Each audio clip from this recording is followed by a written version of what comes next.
ಗುರು ಗೋವಿಂದ ವಜ್ರದ ಹರಳು ಶಿಶುನಾಳ ಬಹಳ ಸರಳ. ನೋಡಿ ಎಂಥ ಬ್ಯೂಟಿಫುಲ್ ಪದಗಳನ್ನು ಇಲ್ಲಿ ಶಿಶುನಾಳ ಶರೀಫರು ಉಪಯೋಗ ಮಾಡಿದ್ದಾರೆ. ನನ್ನೊಳಗೆ ನಾ ತಿಳ್ಕೊಂಡೆ, ನನಗೆ ಬೇಕಾದ ಗಂಡನ್ನ ಮಾಡಿಕೊಂಡೆ, ಗುರು ಉಪದೇಶವ ಪಡ್ಕೊಂಡೆ, ಗುರು ಗೋವಿಂದನ ಪಾದವ ಹಿಡ್ಕೊಂಡೆ ಅಂತ ಹೇಳ್ತಾರೆ. ಅಂದ್ರೆ ಇಲ್ಲಿ ಗಂಡ ಅಂದ್ರೆ ಗುರು, ಗುರು ಅಂದ್ರೆ ಅದು ಕಳಸದ ಗುರು ಗೋವಿಂದ ಭಟ್ಟ.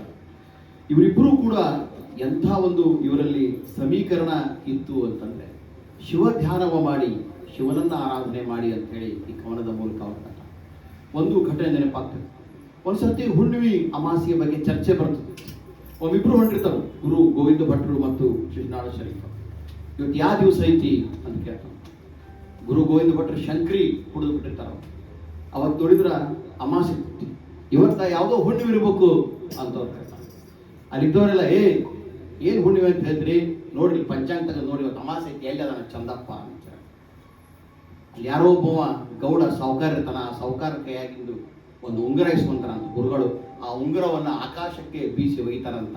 ಆ ಎಲ್ಲಾ ಪರಿಧಿಯಲ್ಲಿ ಚಂದ್ರನನ್ನ ಮೇಲೆ ತೋರಿಸ್ತಾರೆ. ಇದು ಸುಮ್ಮನೆ ಒಂದು ಪವಾಡ ಸದೃಶ ಘಟನೆಯಾದರೂ ಕೂಡ ಇದ್ರ ಬಗ್ಗೆ ಚರ್ಚೆ ಮಾಡ್ತಾ ಕೀರ್ತಿನಾಥ್ ಕುರ್ತಕೋಟಿ ಅವರು ಬರೀತಾ ಹೇಳ್ತಾರೆ, ಇಬ್ಬರು ಈ ಶಿಶುನಾಳ ಶರೀಫರು ಮತ್ತು ಗುರು ಗೋವಿಂದ ಭಟ್ಟರ ಮುಖ್ಯ ಉದ್ದೇಶ ಏನು ಅಂದ್ರೆ, ಎರಡೂ ಧರ್ಮಗಳಲ್ಲಿರುವ ಕರ್ಮಠತೆಯನ್ನು ವಿರೋಧ ಮಾಡುವುದು. ಕರ್ಮಠತೆ ಅಂದ್ರೆ ನಮ್ಮ ಆಚರಣೆಗಳು. ಅದು ಹುಣ್ಣಿಮೆ ಇರಬಹುದು, ಅಮಾಸಿ ಇರಬಹುದು, ಅನಾವಶ್ಯಕವಾದಂತಹ ಮೂಢನಂಬಿಕೆಗಳಿರಬಹುದು. ಈ ಮೂಢನಂಬಿಕೆಗಳನ್ನು ಮತ್ತು ವ್ಯರ್ಥಹೀನ ಆಚರಣೆಗಳನ್ನು ಅವರಿಬ್ಬರು ವಿರೋಧ ಮಾಡ್ತಾ ಬರ್ತಾರೆ. ಅದಕ್ಕೆ ಉದಾಹರಣೆಯಾಗಿನೇ ಅವ್ರಿಗೆ ಏನು ತೋರಿಸ್ಕೊಡ್ತಾರೆ ಅಂದ್ರೆ, ಹುಣ್ಣಿಮೆಯನ್ನು ಅಮಾಸಿ ಮಾಡಬಹುದು, ಅಮಾಸಿಯನ್ನು ಹುಣ್ಣಿಮೆ ಮಾಡಬಹುದು ಅನ್ನುವಂತಹ ಆಚರಣೆಗಳು. ಮನುಷ್ಯನಿಗೆ ಬಹಳ ಮುಖ್ಯವಾಗಿ ಬೇಕಾಗಿದ್ದೇನು ಅಂತಂದ್ರೆ ಆತ್ಮದ ಅರಿವು. ಆತ್ಮದ ಅರಿವು ಆಗ್ಬೇಕಂದ್ರೆ ಶಾಸ್ತ್ರ ಪುರಾಣ ವೇದಗಳನ್ನೇನು ಓದಬೇಕಾಗಿಲ್ಲ. ನಾನು ಆತ್ಮ ಅನ್ನೋದನ್ನು ತಿಳ್ಕೊಂಡ್ರೆ ಸಾಕು. ಆ ಆತ್ಮದ ಅರಿವಾದ ನಂತರ ನಾವೇನ್ ಮಾಡ್ಬೇಕಂದ್ರೆ ಭಕ್ತಿಯ ಮೂಲಕ ಆತ್ಮ ಪರಮಾತ್ಮನತ್ತ ಸಾಗಬೇಕು ಅನ್ನೋದನ್ನ ಹೇಳುವಲ್ಲಿ ಹೆಣ್ಣು, ಹೊನ್ನು ಮತ್ತು ಮಣ್ಣು. ಹೆಣ್ಣು ಮಾಯೆ ಎಂಬರು ಹೆಣ್ಣು ಮಾಯೆಯಲ್ಲ, ಹೊನ್ನು ಮಾಯೆ ಎಂಬರು ಹೊನ್ನು ಮಾಯೆಯಲ್ಲ, ಮಣ್ಣು ಮಾಯೆ ಎಂಬರು ಮಣ್ಣು ಮಾಯೆಯಲ್ಲ, ನಿನ್ನೊಳಗಿರುವಂತಹ ಆಸೆಯೇ ಮಾಯೆ ಅಂತ ಹೇಳಿ ಹೆಂಗೆ ನಮ್ಮ ವಚನಕಾರರು ಹೇಳ್ತಾರ, ಹಂಗ ಇವು ಮೂರನ್ನು ಬಿಟ್ಟು ಶಿವ ಧ್ಯಾನವನ್ನ ಮಾಡು ಅನ್ನುವಂತಹ ಸಂದೇಶವನ್ನು ಕೊಡ್ತಾರೆ. ಅಂದ್ರೆ ಈ ಮಡಿ ಮೈಲ್ಗೆ ಆಚರಣೆ ಒಂದ್ ಕಡೆ ಆದ್ರೆ, ನಮ್ಮ ಶಿಶುನಾಳ ಶರೀಫರ ಅಲಾವಿ ಪದಗಳು ಬರ್ತಾವ. ಈ ನಮ್ಮ ಬೇರೆ ಬೇರೆ ಮುಸ್ಲಿಂ ಧರ್ಮದ ಈ ಆಚರಣೆಗಳೇನು ಬರ್ತಾವ, ವಿಶೇಷವಾಗಿ ನನಗೆ ಅದ್ರ ಬಗ್ಗೆ ಅಷ್ಟು ಜಾಸ್ತಿ ಗೊತ್ತಿಲ್ಲ. ಮೊಹರಂ ಸಂದರ್ಭದ ಆಚರಣೆಗಳು ನಮ್ಮ ಹಳ್ಳಿಗಾಡಿನಲ್ಲಿ ಬಹುಶಃ ನಮ್ಗೆ ಗೌರಿಸಿದವ್ರಿಗೆ ಹೆಚ್ಚು ಗೊತ್ತಿದೆ. ಆ ಆಚರಣೆಗಳನ್ನೆಲ್ಲ ತಮ್ಮ ಪದಗಳಲ್ಲಿ, ತಮ್ಮ ಉರ್ದು ಪದಗಳಲ್ಲಿ ಅವರು ವಿರೋಧ ಮಾಡ್ತಾರೆ. ಒಂದ್ಸರಿ ಅವರು ಲಕ್ಷ್ಮೇಶ್ವರಕ್ಕೆ ಹೋಗ್ತಾರೆ, ಆಸಾರ್ ಒಂದು ಮಸೀದಿಯಲ್ಲಿ. ಆ ಮಸೀದಿಯಲ್ಲಿ ಏನ್ ಮಾಡಿರ್ತಾರೆ ಅಂತಂದ್ರೆ, ನಮ್ಮ ಮೊಹಮ್ಮದ್ ಪೈಗಂಬರ್ರ ಒಂದು ಕೂದಲ ಅಲ್ಲಿದೆ ಅಂತ ಹೇಳಿ ಪ್ರತೀತಿ. ಇವ್ರು ಹೋಗ್ತಾರೆ ದರ್ಶನ ತಗೊಳ್ಳಿಕ್ಕೆ. ಮೊಹರಮ್ಮನ ಪವಿತ್ರ ಸಂದರ್ಭದಲ್ಲಿ ಅಥವಾ ಮೊಹಮ್ಮದ್ ಪೈಗಂಬರ ಹುಟ್ಟು ದಿನದ ಒಂದು ದಿವಸ ಬರ್ತದೆ, ಈದ್ ಮಿಲಾದ್ ಇರ್ಬೋದು ಬಹುಶಃ. ಈದ್ ಮಿಲಾದ್ ದಿವಸ ಹೋಗ್ತಾರಂತ ಅವ್ರು, ಒಳಗೆ ಬಿಡಂಗಿಲ್ಲ ಅವ್ರು. ಯಾರೋ ನಮ್ಮ ಮುಸ್ಲಿಂ ಸಂಪ್ರದಾಯದಲ್ಲಿ ಯಾರು ಹಿಂದೂಗಳ ಜೊತೆ ಹೋಗ್ತಾರೆ, ಯಾರು ಮೂರ್ತಿ ಪೂಜೆಯನ್ನ ಮಾಡ್ತಾರೆ, ಅವ್ರನ್ನ ಕಾಫಿರ್ ಅಂತ ಕರೀತಾರೆ. ಅವು ಗುರು ಗೋವಿಂದ ಭಟ್ಟ ಕಾಫಿರ್ ಜೋಡಿ ಆಟಾಡ್ತಾನೆ, ಇವ್ರು ಒಳಗೆ ಬಿಡಬೇಡ್ರಿ ಅಂತ ಇಲ್ಲಿ ಮುಲ್ಲಾ ಹೇಳ್ತಾರೆ. ಅವಾಗ ಇವ್ರು ಹೊರಗಡೆ ಬಂದು ಆ ನೂರನ್ನು ನೋಡ್ತಾರೆ. ನೂರ್ ಅಂದ್ರೆ ಬೆಳಕನ್ನ ಆತ್ಮಕ್ಕೆ, ದೇವರಿಗೆ ಹೋಲಿಸಿದ್ದಾರೆ. ಹಮ್ತು ದೇಖಾ ಮೊಹಮ್ಮದ್ ನೂರ್ ಅಂತ ಹೇಳೋದು ಬಹಳ ಸುಂದರವಾದ ಪದ್ಯವನ್ನು ಕೂಡ ಉರ್ದುನಲ್ಲಿ ಶರೀಫರು ಬರೀತಾರೆ. ಹೀಗೆ ಈ ಕರ್ಮಠ ಆಚರಣೆಗಳನ್ನ ವಿರೋಧ ಮಾಡುವುದೇ ಇಬ್ಬರು ಗುರು ಶಿಷ್ಯರ ಒಂದು ಬಹಳ ಪ್ರಮುಖವಾದ ಸಂಗತಿಯಾಗಿತ್ತು. ಆಚರಣೆಗಳು, ಧರ್ಮದಲ್ಲಿ ಆಚರಣೆಗಳು ಮುಖ್ಯವಲ್ಲ, ಧರ್ಮಗಳಲ್ಲಿ ಭಕ್ತಿ ಅನ್ನೋದು ಮತ್ತು ಜ್ಞಾನವನ್ನು ಪಡ್ಕೊಳ್ಳೋದು ಮುಖ್ಯ ಅನ್ನೋ ಸಂದೇಶವನ್ನ ನಮ್ಮ ಬಹಳ ಸಾಮಾನ್ಯ ಪದಗಳ ಮೂಲಕ ಹೇಳುವಂಥವ್ರು ನಮ್ಮ ಶರೀಫರು ಅಂತ. ಮುಂದಿನ ಪದ್ಯ. ಶಿವಲೋಕದಿಂದ ಒಬ್ಬ ಸಾಧು ಬಂದನೋವ, ಶಿವನಾಮ ಕೇಳಿ ಅಲ್ಲೇ ನಿಂತನೋವ. ಶಿವಲೋಕದಿಂದ ಒಬ್ಬ ಸಾಧು ಬಂದನೋವ, ಒಬ್ಬ ಯೋಗಿ ಬಂದನೋವ. ಮೈ ತುಂಬ ಬೂದಿಯನ್ನು ಧರಿಸಿಕೊಂಡನೋವ, ಕೊರಳು ರುದ್ರಾಕ್ಷಿ ಕಟ್ಟಿಕೊಂಡನೋವ. ಶಿವಲೋಕದಿಂದ ಒಬ್ಬ ಸಾಧು ಬಂದನೋವ, ಒಬ್ಬ ಯೋಗಿ ಬಂದನೋವ. ಮೈಯಲ್ಲಿ ಕಪಣಿಯ ತೊಟ್ಟುಕೊಂಡ ನೋವ, ಕೈಯಲ್ಲಿ ತ್ರಿಶೂಲ ಹಿಡಿದುಕೊಂಡ ನೋವ.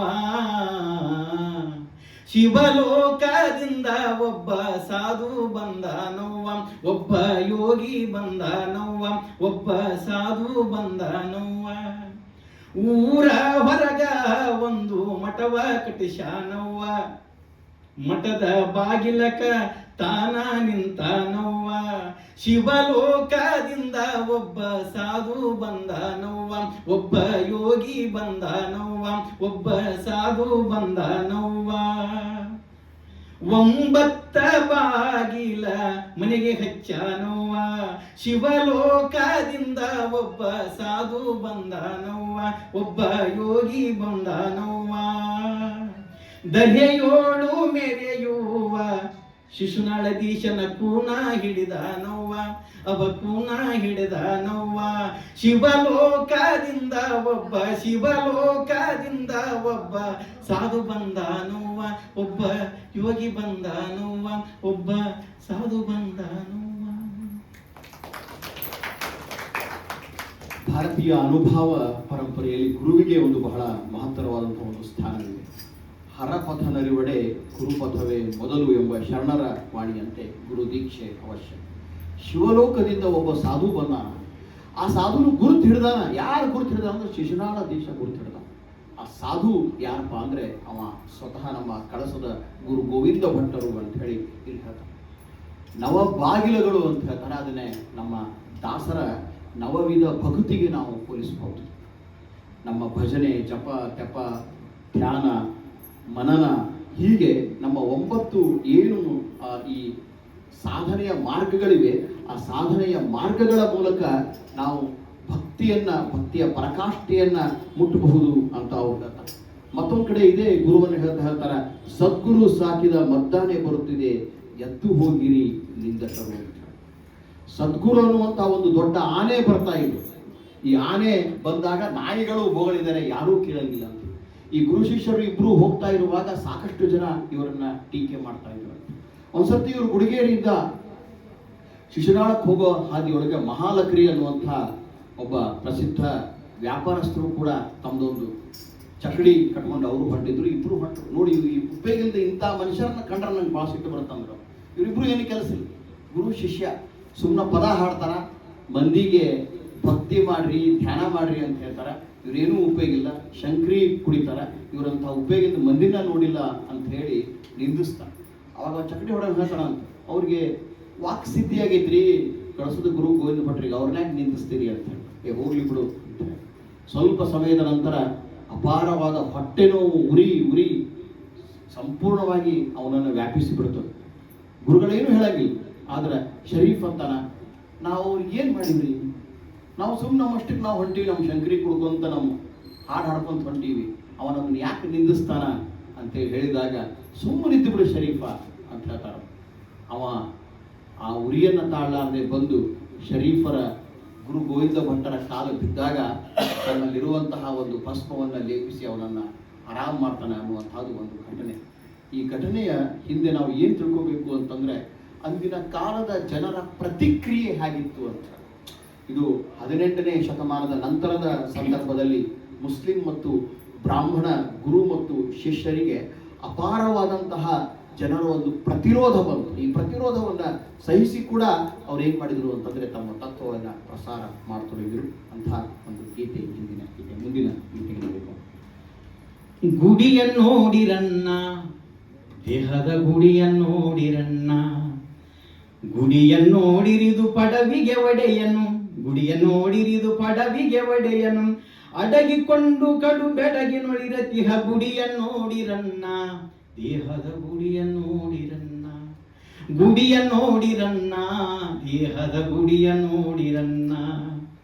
3 ಮೂಲೆಯ ಕಲ್ಲು ಅದನ್ನು ಏರಿ ಕೂತಡೊಳ್ಳು, ಧೀರ ನಿರ್ಗುಣನ ಸಾರಸ ಗುಣದಲ್ಲಿ ತೋರಿ ಅಡಗಿತ ಬ್ಯಾರ್ಯಾಗಿ ಅತಿಹ ಗುಡಿಯನ್ನೋಡಿರನ್ನ, ದೇಹದ ಗುಡಿಯನ್ನೋಡಿರನ್ನ, ಗುಡಿಯನ್ನೋಡಿರನ್ನ, ದೇಹದ ಗುಡಿಯನ್ನೋಡಿರನ್ನ.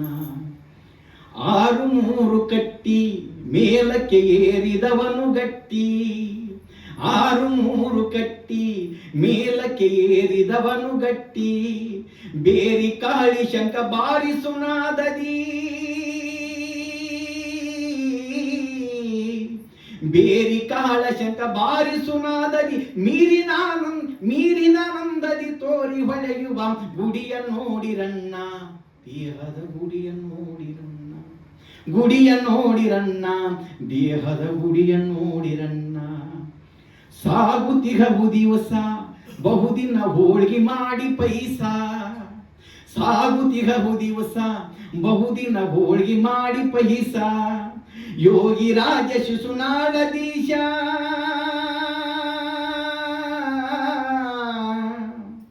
ಓ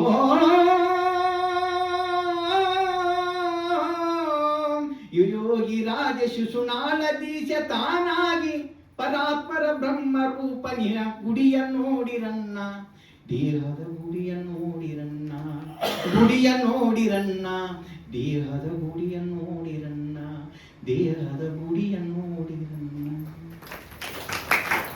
ಶರೀಫರ ಮಕ್ಕಳು ಬಹಳ ಸುಂದರವಾದಂತಹ ಒಂದು ಗೀತೆ, ಬಹಳ ಚರ್ಚೆಗೆ ಒಳಪಟ್ಟಂತಹ ಗೀತೆ ಕೂಡ.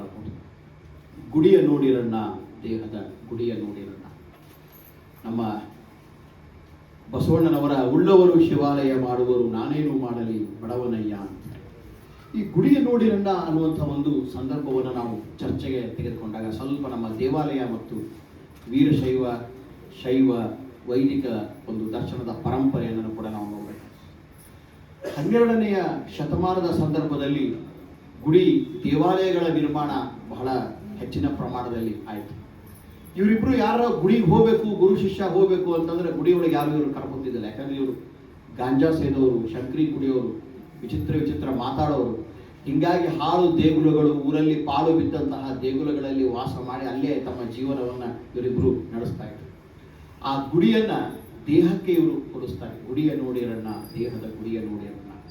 ಈ ದೇಹ ಅನ್ನೋದನ್ನ ನಾವು ಗುಡಿ ಅಂತ ಪರಿಭಾವಿಸಿದರೆ ಆ ದೇಹದಲ್ಲಿ ಇರುವಂತಹ ಮೂರ್ತಿ ಶಿಲ್ಪ ದೇವರು ಯಾವುದು ಅಂತಂದ್ರೆ ಅದು ಆತ್ಮದ ಪ್ರತೀಕ ಅಂತ ಇವರು ಹೇಳ್ತಾರೆ. ಜೊತೆಗೇನೆ ಪರಬ್ರಹ್ಮ ಅಂತ ಅವ್ರು ಹೇಳ್ತಾರೆ. 6 ಕಟ್ಟಿ ಮೇಲೆ ಹೋದವ ಗಟ್ಟಿ ಅಂತ ಒಂದು ಶಬ್ದ ಬರ್ತೀವಿ. ಬಹಳ ಪ್ರಮುಖವಾದಂತಹ ಸಾಲು ನಮ್ಮ ಈ ಗೀತೆಯಲ್ಲಿ. 6 ಅಂದ್ರೆ ಮತ್ತೆ ನಮ್ಮ ಈ 6 ಈ ನಮ್ಮ ಅರಿಷಡ್ ವರ್ಗಗಳನ್ನ ಮತ್ತು 3 ಸ್ಥೂಲ ಶರೀರದ ಕಾರಣಗಳನ್ನ ಕಟ್ಟಿ ಮೇಲಕ್ಕೆ ಹೋದವ ಗಟ್ಟಿ. ಯಾಕಂದ್ರೆ ನಾವು ಸಾಮಾನ್ಯ ಅರ್ಥದಲ್ಲಿ ನಾವು ಎಷ್ಟೋ ಪೇಪರಲ್ಲಿ ನೋಡ್ತೇವೆ, ಎಷ್ಟೋ ಜನ ನಮ್ಮ ಸ್ವಾಮಿಗಳು ತಮ್ಮ ಒಂದು ಈ ಜೀವನವನ್ನ ಪ್ರೀತಿಯನ್ನ ಬಿಟ್ಟು ಹೇಗೆ ಲೌಕಿಕದಲ್ಲಿ ಬಂದು ಇವತ್ತು ಎಷ್ಟು ಕೇಸ್ಗಳನ್ನು ಕೂಡ ನಾವು ನೋಡ್ತಾ ಇದ್ದೀವಿ. ಅದನ್ನ ಈ 6 ಅರಿಷಡ್ ವರ್ಗಗಳನ್ನ ಕಟ್ಟೋದು ಅಷ್ಟು ಸುಲಭವಲ್ಲ. ಅದನ್ನ ಕಟ್ಟಿದಾಗ ಮಾತ್ರ ಶರೀಫ ಬಹಳ ಗಟ್ಟಿಯಾಗಿ ತನ್ನ ತತ್ವಪದಗಳನ್ನು ಹೇಳಲಿಕ್ಕೆ ಸಾಧ್ಯ ಆಗ್ತದೆ. ಅದನ್ನ ಕಟ್ಟಬೇಕು ಮತ್ತು ಗುಡಿಯನ್ನ ನೋಡಬೇಕು. ಆ ಗುಡಿಯನ್ನ ಅಲ್ಲೇ ಇಲ್ಲೇ ಹೊರಗಡೆಯಲ್ಲಿ ನೋಡಬಾರ್ದು. ಆ ಗುಡಿಯನ್ನು ಎಲ್ಲಿ ನೋಡಂದ್ರೆ ನಿನ್ನ ದೇಹದಲ್ಲಿಯೇ ಗುಡಿಯನ್ನು ನೋಡು ಅನ್ನುವಂಥ ಮಾತನ್ನು ಈ ಗೀತೆಯ ಮೂಲಕ ಶರೀಫ್ ಮುಂದಿನ ಗೀತೆಗೆ ನಾವು ಇದು ಕೊನೆಯ ಹಾಡು. ಬಹುತೇಕ ಆಧ್ಯಾತ್ಮಿಕ ಬದುಕಿನ ಜೊತೆಗೆ ಜೀವನದ ತಾತ್ವಿಕ ಅರ್ಥವನ್ನು ಹೇಳುವಂತಹ ಕೆಲಸವನ್ನ ಬಹುತೇಕ ಸಂತ ಶಿಶುನಾಳ ಶರೀಫರು ತಮ್ಮ ತತ್ವಪದದಲ್ಲಿ ಮಾಡಿದರು ಅನ್ನುವಂತಹದ್ದು ಒಂದು ಉದಾಹರಣೆ ಹೇಳಿ. ಯಾಕಂದ್ರೆ ಮೂಲ ಅರ್ಥಗಳು ಪ್ರತಿಯೊಂದು ಪದದಲ್ಲಿ ಸಹಿತ ಒಂದೊಂದು ವಿಭಿನ್ನವಾಗಿರ್ತಕ್ಕಂಥ ಅರ್ಥವನ್ನು ನಾವು ಕಾಣಬಹುದಾಗಿದೆ. ಯಾಕೆ ಆ ಚಿಂತನೆಗಳು ಬೇಕು ಮನುಷ್ಯನಿಗೆ ಅಂತ ಕೇಳಿದ್ರೆ, ಇವತ್ತು ನಗರೀಕರಣ, ಉದಾರೀಕರಣ, ಯಾಂತ್ರೀಕರಣ ಇವುಗಳ ಮಧ್ಯೆ ಮಾನವೀಯ ಅಂತಃಕರಣಗಳು ಕಣ್ಮರೆಯಾಗ್ತಾ ಇದ್ದಾವೆ. ಅವುಗಳನ್ನು ಉಳಿಸ್ಬೇಕು, ಅವುಗಳನ್ನು ಬೆಳೆಸಬೇಕು ಅಂತ ಕೇಳಿದ್ರೆ ನಮಗೆ ಶಿಶುನಾಳ ಶರೀಫರ ಆ ಮೌಲ್ಯಾತ್ಮಕವಾಗಿರ್ತಕ್ಕಂತಹ ತತ್ವಪದಗಳು ನಮಗೆ ಬೇಕಾಗ್ತವೆ ಅನ್ನುವಂಥ ಮಾತನ್ನು ಈ ಸಂದರ್ಭದಲ್ಲಿ ಹೇಳ್ತಾ, ಒಬ್ಬ 90,000 ರೂಪಾಯಿ ಕೊಟ್ಟು ಒಂದು ಚಕ್ಡಿ ತಗೊಂಡಿದ್ದ, 1,00,000 ರೂಪಾಯಿ ಕೊಟ್ಟು ಒಂದು ಜೊತೆ ಎತ್ತು ತಗೊಂಡಿದ್ದ. 90,000 ರೂಪಾಯಿ ಕೊಟ್ಟು ಚಕ್ಡಿ ತಗೊಂಡಿದ್ದ, 1,00,000 ರೂಪಾಯಿ ಕೊಟ್ಟು ಎತ್ತು ತಗೊಂಡಿದ್ದ. ಮನೆಯೊಳಗೆ ಎಲ್ಲರನ್ನೂ ಕುಂದಿರಿಸ್ಕೊಂಡ. ಚಕ್ಡಿ 1 ಕಿಲೋಮೀಟರ್ ಮುಂದೆ ಹೊಂಟಿತ್ತು, ಚಕ್ಡಿ ಮುರ್ಕೊಂಡ್ಬಿದ್ದು ಬಿಡ್ತು. ಯಾಕೆ ಚಕ್ಡಿ ಮುರ್ಕೊಂಡ್ಬಿತ್ತು ಅಂತ ಕೇಳಿದ್ರೆ, 90,000 ರೂಪಾಯಿ ಕೊಟ್ಟು ಚಕ್ಡಿ ತಗೊಂಡಾನ, 1,00,000 ರೂಪಾಯಿ ಕೊಟ್ಟು ಒಂದು ಜೊತೆ ಎತ್ತು ತಗೊಂಡಾನ, ಸುಣ್ಣ ಬಣ್ಣ ಬಡ್ದಾನ, ಮನೆಯಾಗ ಎಲ್ಲರನ್ನೂ ಕುಂದಿರಿಸ್ಕೊಂಡಾನ. 1 ಕಿಲೋಮೀಟರ್ ಮುಂದೆ ಹೊಂಟಿತ್ತ, ಚಕ್ಡಿ ಮುರ್ಕೊಂಡ್ಬಿದ್ದು ಬಿಡ್ತು. ಯಾಕೆ ಮುರ್ಕೊಂಡ್ಬಿತ್ತು ಅಂದ್ರೆ 90,000 ರೂಪಾಯಿ ಕೊಟ್ಟು ಚಕ್ಡಿ ತಗೊಂಡಾನ, 1,00,000 ರೂಪಾಯಿ ಕೊಟ್ಟು ಎತ್ತು ತಗೊಂಡಾನ, ಪುಣ್ಯಾತ್ಮ ಆ ಬಂಡಿ ಗಾಲಿಗೆ 10 ರೂಪಾಯಿ ಕೊಟ್ಟು ಕೀಲನ ಮಾಡ್ತಿದ್ದಂತ. ಹಂಗೆ ಆ ಕೀಲ್ ಇರ್ಲಾರ್ದನ ಆ ಬಂಡಿ ಹೆಂಗೆ ಮುಂದೆ ಹೋಗಿಲ್ವೋ, ಮನುಷ್ಯನಿಗೆ ಆಧ್ಯಾತ್ಮದ ಸಂಸ್ಕಾರದ ಕೀಲ ಇರದಿದ್ರೆ ಈ ದೇಹದ ಬಂಡಿ ಮುಂದೆ ಹೋಗೋದಿಲ್ಲ ಅನ್ನುವಂಥ ಮಾತನ್ನು ಈ ಸಂದರ್ಭದಲ್ಲಿ ಹೇಳ್ತಾ, ಕೊನೆಯದಾಗಿ ಒಂದು ಹಾಡನ್ನು ಹೇಳುವುದರ ಮೂಲತಃ ಜನಪದ ಕಲಾವಿದ ನಾನು. ಸರ್ ಅವರು ಒಂದು 15 ದಿವಸದಿಂದ ಈ ಒಂದು ಕಾರ್ಯಕ್ರಮಕ್ಕೆ ಬರ್ಬೇಕ್ರಿ ಅಂತೇಳಿ ಒಂದು ವಿಶಿಷ್ಟ ಪ್ರಯೋಗ ಮಾಡೋಣ ನಾವು ನೀವು ಕೂಡ್ಕೊಂಡು ಅಂತ ಹೇಳಿದ್ರು. ಏನಾದರೂ ಹಾಡಿನೊಳಗೆ ಮಾತಿನೊಳಗೆ ಏನಾದರೂ ತಪ್ಪಾಗಿದ್ರೆ ಕ್ಷಮಿಸ್ರಿ. ಎಲ್ಲ ಸಂತ ಶಿಶುನಾಳ ಶರೀಫರ ಆಶೀರ್ವಾದವೇ ಈ ಕಾರ್ಯಕ್ರಮಕ್ಕೆ ಕಾರಣ ಅಂತೇಳಿ ಈ ಸಂದರ್ಭದಲ್ಲಿ ಹೇಳ್ತಾ, ಕೊನೆಯದಾಗಿ ಈ ಒಂದು ಹಾಡನ್ನು ಹಾಡುವುದರ ಮೂಲಕ ಮುಂದಿನ ಕಾರ್ಯಕ್ರಮಕ್ಕೆ ಅನುವು ಮಾಡಿಕೊಡ್ತೇನೆ. ನೀವೆಲ್ಲರೂ ಭಾಳ ಮಂದಿ ಚಪ್ಪಾಳಿ ಹೊಡಕ್ಕೆ ಮನಸ್ಸು ಮಾಡ್ತೀರಿ, ಆದ್ರೆ ಅಲ್ಲೇ ಸ್ವಲ್ಪ ಚಪ್ಪಾಳಿ ಹೊಡಿತೀರಿ, ಸುಮ್ಮನೆ ಆಗಿಬಿಡ್ತೀರಿ. ಸ್ವಲ್ಪ ಜೋರಾಗಿ ಚಪ್ಪಾಳಿ ಹೊಡ್ರಿ, ಯಾಕಂದ್ರೆ ಸಂತೋಷ ಯಾವಾಗಲೂ ಒಳಗಿರಬಾರ್ದು, ಅದು ಇಮ್ಮಡಿ ಒಳಬೇಕು. ಹಾಗಾಗಿ ಅದು ಕಲೆ ಸಾರ್ಥಕ ಆಗ್ತದೆ ಅನ್ನುವಂಥ ಮಾತನ್ನ ಹೇಳ್ತಾ ಹಾಡಿನೊಂದಿಗೆ ನಿಮ್ಮ ತರವಲ್ಲ ತಗಿ ನಿನ್ನ ತಂಬೂರಿ ಸ್ವರ ಬರದಿ ಬಾರಿಸದಿರೋ ತಂಬೂರಿ. ತರವಲ್ಲ ತಗಿ ನಿನ್ನ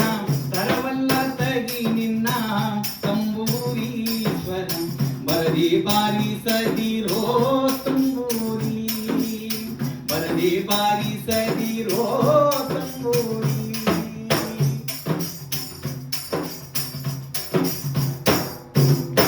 ಮದ್ದಾಲಿ ದನಿಯೋಳು ತಂಬೂರಿಯದ ತಿದ್ದಿ ನುಡಿಸಬೇಕೋ ತಂಬೂರಿ. ಸಿದ್ಧ ಸಾಧಕರ ವಿದ್ಯೆಗೆ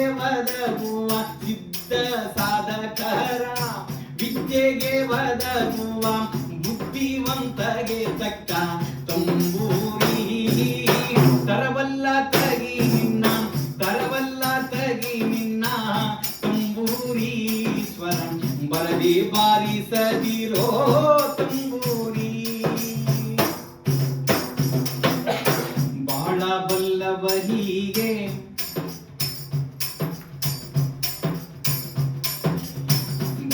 ಬಲ್ಲವನಿಗೆ ತಂಬೂರಿಯದ ಬಾಳಕ್ಷರ ರಚಿಸಿದ ತಂಬೂರಿ. ಹೇಳಲಿ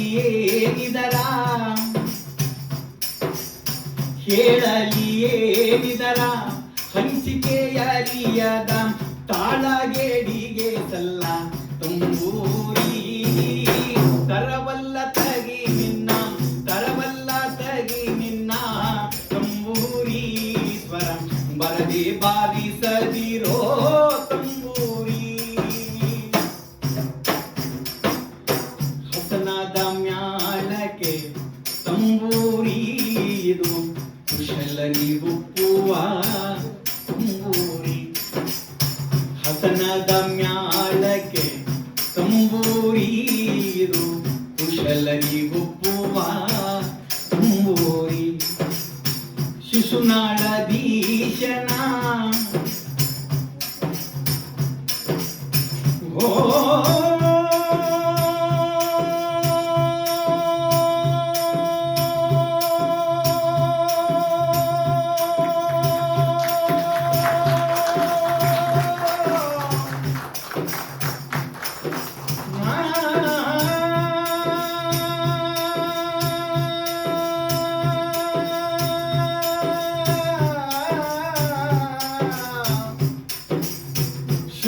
ಶಿಶುನಾಳಧೀಶನ ಓದು ಪುರಾಣದಿ ಬರದೆ ಬಾರಿಸದಿರೋ ತಂಬೂರಿ.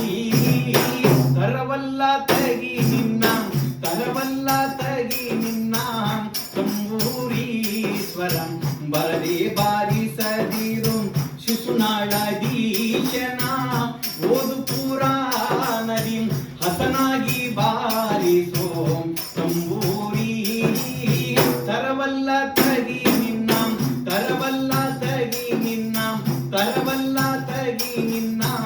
ತಂಬೂರಿ ಸ್ವರ ಬರದೆ ಬಾರಿಸದಿರೋ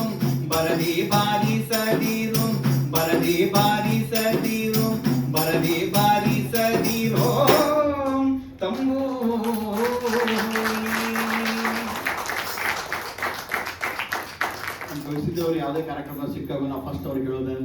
ನಮ್ಮ ತರವಲ್ಲ ತಗಿರಿನ ಶರೀಫರ ಗೀತೆಯನ್ನು ಹಾಡಿ ಅಂತ ಹೇಳಿ ಬಹಳ ಸುಂದರವಾದ ಮತ್ತು ಅಷ್ಟೇ ಅವರ ಕಂಠದಿಂದ ಬಹಳ ಉತ್ತಮವಾಗಿ ಮೂಡಿಬಂದಂತಹ ಇದು ಕವಿತೆ. ಶರೀಫರ ಅತ್ಯಂತ ಜನಪ್ರಿಯವಾದ ಟಾಪ್ 10 ಒಳಗೆ ಟಾಪ್ 1 ಗೀತೆ ಯಾವಪ್ಪ ಅಂದರೆ ತರವಲ್ಲ ತಗಿ ನಿನ್ನ ತಂಬೂರಿ ಸ್ವರ. ತಗಿ ಹಂಗಲ್ಲ ಅದು, ತರವಲ್ಲ ಸರಿ ಅಲ್ಲ, ಹೆಂಗಲ್ಲ ಅದು ತಂಬೂರಿ.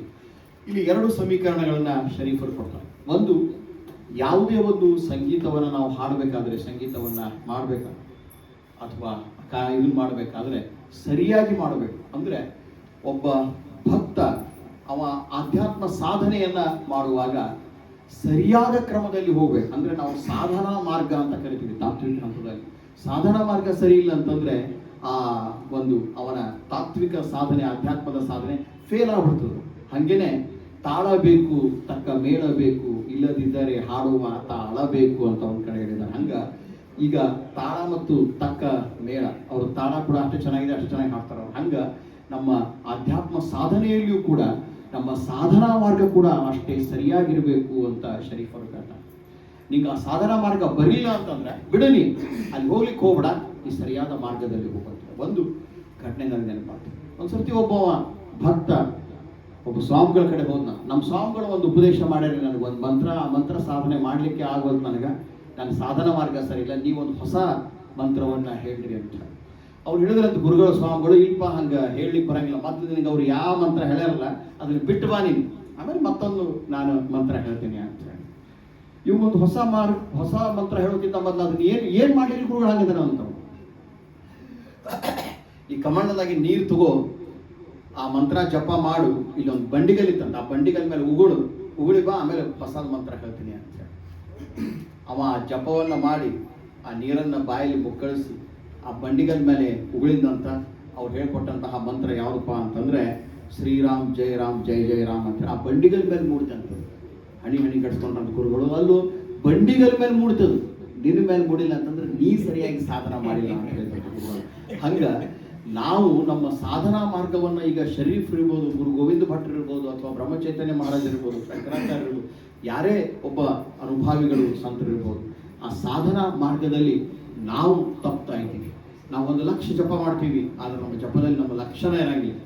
ಹಂಗ ನಮ್ಮ ಸಾಧನಾ ಮಾರ್ಗ ಸರಿ ಇರೋದು. ತರವಲ್ಲ ತಗಿ ನಿನ್ನ ತಂಬೂರಿ ಸ್ವರ, ತಂಬೂರಿಯನ್ನ ಬಾರಿಸುವಾಗ ಒಂದೆರಡು ಮಾತುಗಳನ್ನು ಹೇಳೋಣ, ಮಾತುಗಳಿಗೆ ವಿರಾಮವನ್ನು ಕೊಡ್ತೀನಿ.